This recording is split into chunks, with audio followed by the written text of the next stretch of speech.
Hello everyone, it's Adam here. The audio sounds pretty bad in this video because I'm still shooting off the Canon 5D Mark IV.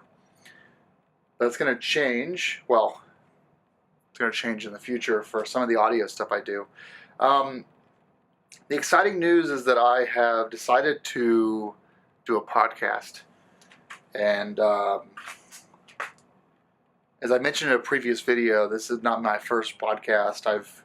My first podcast was actually in 2004, and then another in 2005, then another in 2007, and then I hung it up after a couple hundred episodes of all three combined, and then podcasting kind of took off since then. And the reason I'm starting this podcast is because, maybe I should focus on myself for a second. Hold on. Autofocus works. The reason I'm doing my own podcast is because riding season is coming up, and I'm going to start interviewing people on the YouTube channel. Just people that I know in the industry that are motorcycle people. Primarily riders, some designers, some entrepreneurs.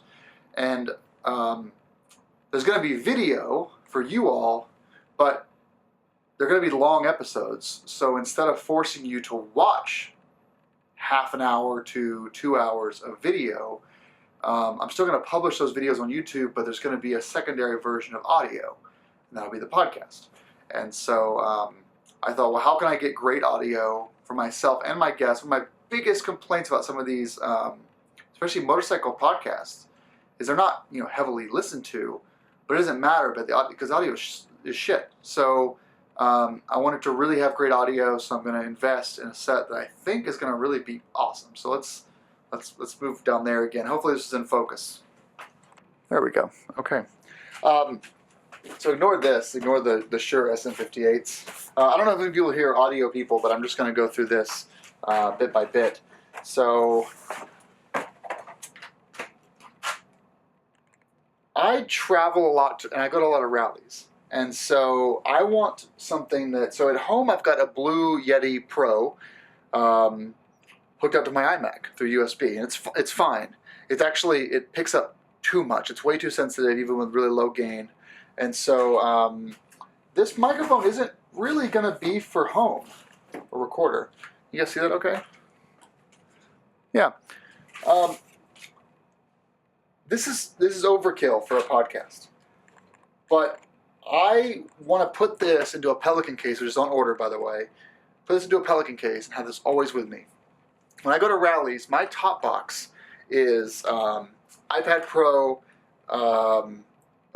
my SLR, batteries, my drone, like battery backups, headlamps. All my electronics goes in the top box. That's where everything goes. So if you're trying to rob me at a rally, rob that section. And so I'm adding a Pelican case to my top box, and this is going to go in it, along with microphones. So what this is a digital recorder. The most popular portable digital recorder is actually the Zoom H4n Pro, and that only has 2 mic inputs. This one has up to 6, and that's why I bought it. Well, it's a little bit nicer. So the downside of this one is that there is the buttons can be hit, adjusted without your intention, but you can also lock the settings. So you can lock it and then send it to someone. And that's what I want to talk about today a little bit. So as I unbox these, the way this podcast is going to work, and you guys are going to be so excited about this, I'm going to beg someone at Climb or Twisted Throttle to do the podcast with me, okay? And they're going to say yes, because who doesn't want to chat with me for an hour? And then I'm not going to say, okay, call me on Skype, and we'll record that. I'm also not going to say, get your iPhone out and your AirPods and plug those in and record this conversation and email me that MP3. No. I'm going to say, okay, here's the tracking number. This is in the mail. But it's not just going to be this. We're getting to this whole thing here. So this is the Zoom H6. It is a digital recorder. It has a 20 to 25 hour long battery life on 4 AA batteries. So I can grab these out of my pocket here. These are fully charged inner loops. Each time I send it to someone, it'll have extra batteries too. I basically don't want to have anyone not have a way to be on the podcast. I want to make sure they make this as easy as possible. So this will get sent to people, and they will be able to hook it up. I'll make a little video on how to hook it up. There's that. Actually comes with 4 batteries. We're not going to use those. Comes with a little air thingy for that. We're not going to use these. This actually comes with 2 different microphones. So you've got this microphone here. And you can see here how it basically it has its own gain, but it also plugs in there. We've got a separate microphone, which is the one that's more for like conversational interviews. Just this one here. You can see it, you got also the gain, the same proprietary plug right there. Looks like a really large USB interface. And so those can actually go on the top of here if you wanted, like that. But you also have on the sides here 2 XLR inputs. And you've got your gain, you've got a USB plug to power it if you need to power it. You've got volume, you've got your SD card slot right here, up to 128 gigabyte SD card, which is on the way. And then when you actually turn it on, each it's a low res screen, but it's actually really high resolution for this market. It's a 25-hour battery. It's about 2 gigabytes for every 3 hours of uncompressed audio. You've got individual levels or gains per microphone, which is nice. You can lock these settings if you'd like to, but I kind of like to leave it up to the end user to say, okay, you know, this guy's a little loud, this guy's a little soft. And they can actually view the levels to look for any clipping in real time on the screen. So as they're recording, they can actually listen back.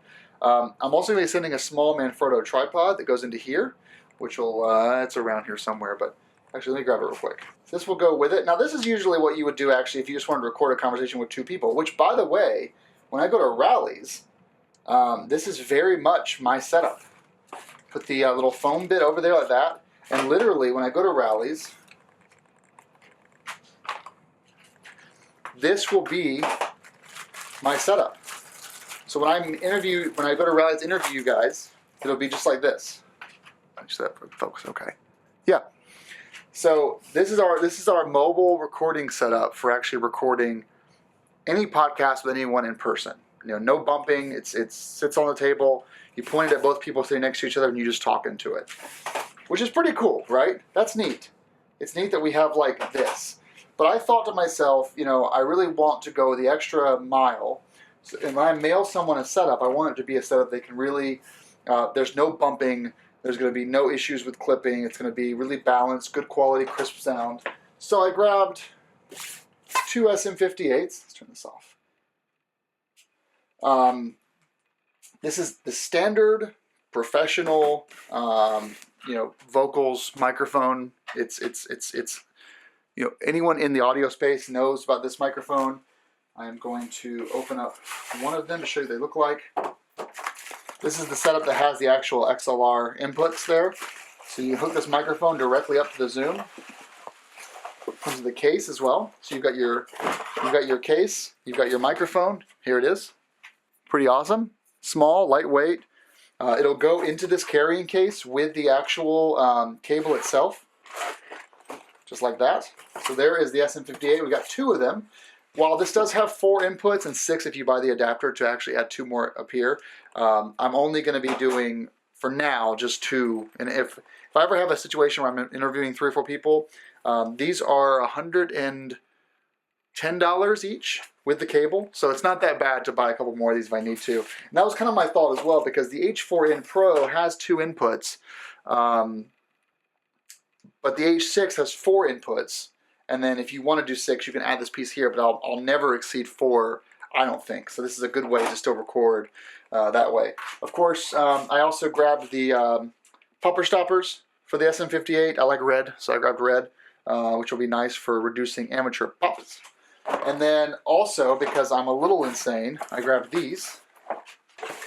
And these are also going to be sent to people half assembled. I want to make this as easy as possible for people to be on the show. So what they're going to do is they're going to receive a box.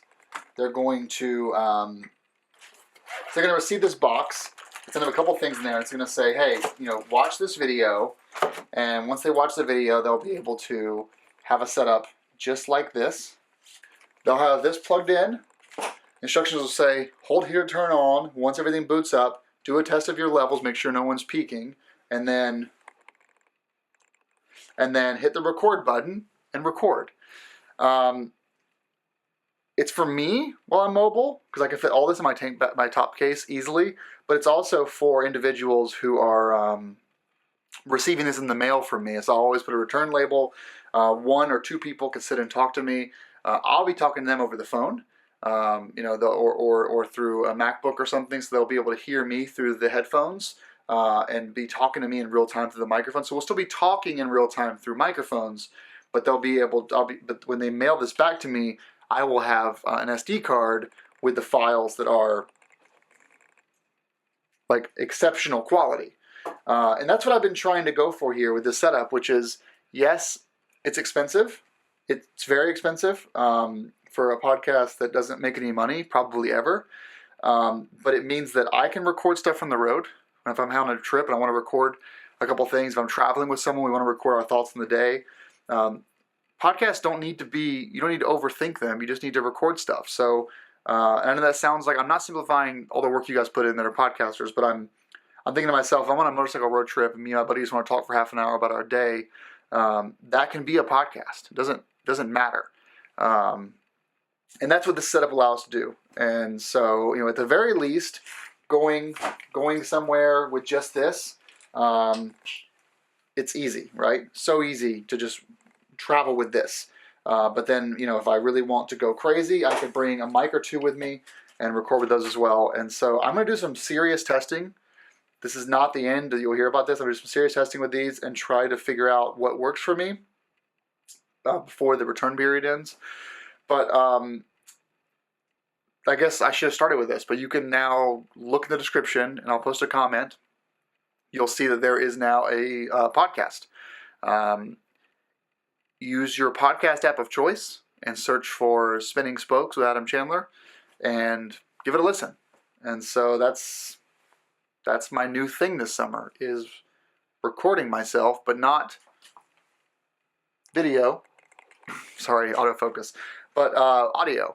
And I think that you guys are really going to like it a lot. This thing is the most capable small digital recorder you can get. They make an F4, which is a little box. It's a little bit bigger.